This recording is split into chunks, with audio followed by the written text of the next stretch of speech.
May isang pasyente kami, normal delivery siya. Pagpasok niya sa operating room, may nakikita na akong maliit na bata. Tinignan ko yung history and then tinanong ko siya, sabi ko, "Ma'am, first baby niyo 'to?" Siyempre tatanungin mo, Oo, oo. akala niya parang medical lang.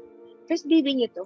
"Ay hindi, ano pangatlo ko na 'to." Tas, gano'n po ba?" Sabi kong gano'n. "Oo, pangatlo ko na 'to." Sabi, "Sana nga maging okey." Tas yung bata nakatingin sa'kin na parang alam mo yung natatakot na parang nakikita ko siya tapos kinausap ko siya telepathy ganyan sabi Oo. ko na, "Hindi kita sasaktan kasi wala akong kapasidad para saktan ka. Pero bakit andito ka? Ikaw ba yung nga yung mga namatay niyang baby?" Sabi niya, "Hindi, malapit ko na siyang makita." Yun ang sabi niya Oo, sa'kin. oo.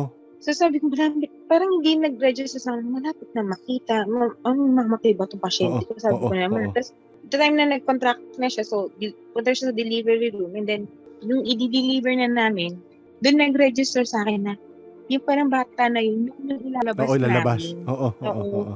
parang na-touch ako na napapaluha ako tas sabi nito kasama ko na nurse, "Ba't ka napapaluha ma'am?"